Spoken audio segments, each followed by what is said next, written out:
మహబూబ్నగర్ నియోజకవర్గం యొక్క అభివృద్ధి కోసం ఇటీవల కాలంలో గత 4 రోజుల నుంచి ఢిల్లీ పర్యటనలు పూర్తి చేసుకున్నటువంటి ఎమ్మెల్యే ఎన్ఎం శ్రీనివాసరెడ్డి గారు ప్రస్తుతం మనతో ఉన్నారు. అసలు మహబూబ్నగర్ అభివృద్ధి ఎలా ఉంది, ఏ విధంగా సాగుతున్న విషయాలు వారితో మాట్లాడే ప్రయత్నం చేద్దాం.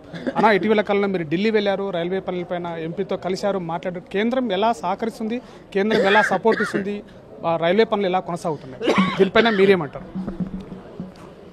శాసనసభ్యుడిగా ప్రజల చేత ఎన్నుకోబడ్డ వ్యక్తిగా ప్రజా సమస్యల పరిష్కారం కోసం చొరవ చూపాల్సిన బాధ్యత మా మీద ఉంటుంది. ఈరోజు రాజ్యాంగంలో కేంద్రానికి కొన్ని ప్రత్యేకమైన నిధులు విధులు, రాష్ట్రానికి కొన్ని ప్రత్యేకమైన నిధులు విధులు ఉన్న విషయం మీ అందరికీ తెలుసు.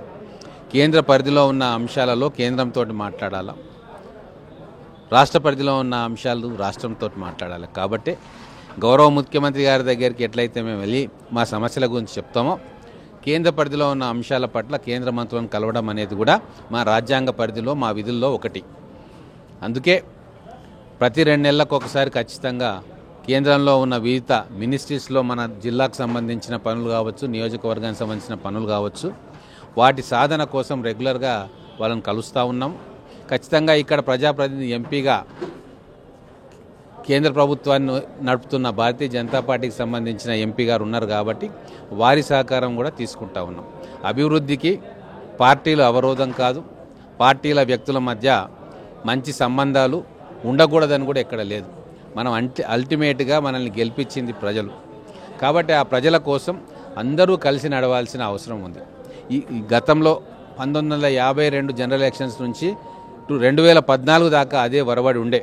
కానీ ఆ 10 సంవత్సరాల్లో రాజకీయ పార్టీల నాయకులు అంటే ఒకరి మీద ఒకరు కత్తులు దూసుకోవాలి, ఒకరి మీద ఒకరు విమర్శ చేసుకోవాలి, అసలు వాళ్ళు వీళ్ళు కలిసి ప్రజల గురించి ఆలోచించొద్దు అనే ఒక వికృతమైన మనస్తత్వాన్ని గత పాలకులు ప్రవేశపెట్టారు తెలంగాణలో.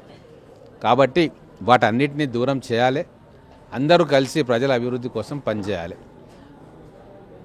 అదే రాజ్యాంగ స్ఫూర్తి. దాన్ని మేమందరం కూడా తూచా తప్పకుండా పాటిస్తూ ఉన్నాం. మీరే అన్నారు, మహబూబ్నగర్ జిల్లాలో ఉన్నటువంటి విద్య వైద్యం పైన దృష్టి పెట్టాము, వైద్య రంగంలో కూడా మార్పులు చేయబోతున్నాము, విద్యలో అనేక మార్పులు చేశాము మహబూబ్నగర్ విద్య కోసం. ఇప్పుడు వైద్యం పరిస్థితి ఎలా ఉంది? వైద్య విభాగంలో మనకి ఇప్పటికే చూసాము అనేక అపోహలు వచ్చాయి, దీనిపైన ఏమంటారు?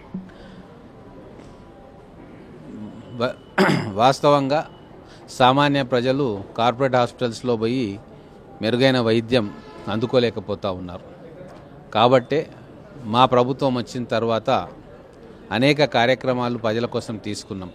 ఆరోగ్యశ్రీ గతంలో లేకుంటే 10 లక్షల రూపాయల ఆరోగ్యశ్రీ బెనిఫిట్ని ఈరోజు అందరికీ కూడా ఇస్తూ ఉన్నాం. ఎంప్లాయీస్ కోసము హెల్త్ కార్డ్స్ను కూడా ప్రవేశపెట్టబోతూ ఉన్నాం.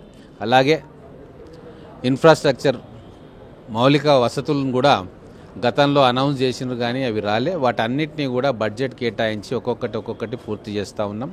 మహబూబ్నగర్ విషయానికి వస్తే త్వరితగతిన నిధులు కేటాయించి ఇక్కడ ఉన్న హాస్పిటల్ని నిర్మాణం పూర్తి చేసుకోవాలి.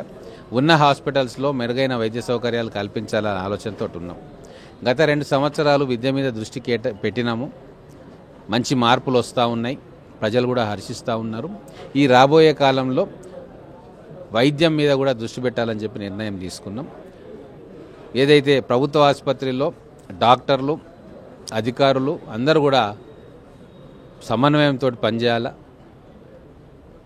ప్రైమరీ ఆబ్జెక్టివ్ పేద ప్రజలకు మెరుగైన వైద్యం అందించాలా, ఇంకా పరిశుభ్రంగా ఉంచుకోవాలి, ఇంకేమైనా నిధులు ఏమీ ఉంటే ప్రయత్నం చేసి ఆ నిధులను తీసుకురావాలి. ఈ రాబోయే రోజుల్లో వీటన్నిటి మీద ప్రత్యేకమైన దృష్టి పెడతాం. ఇది మహబూబ్నగర్ జిల్లాలో ఉన్నటువంటి రైల్వే పనుల విషయంలో కావచ్చు, విద్య వైద్య విషయంలో కూడా ముందుండి దానికోసం అని చెప్పేసి కేంద్రంలో ఉన్నటువంటి పార్టీల నాయకులతో కలిసి కూడా పని చేస్తామని చెప్పేసి పరోక్షంగా చెప్తున్నటువంటి పరిస్థితి ఉంది. అసలైన తొలి వెలుగు. ఫాలో వాట్సాప్ @తొలి వెలుగు official.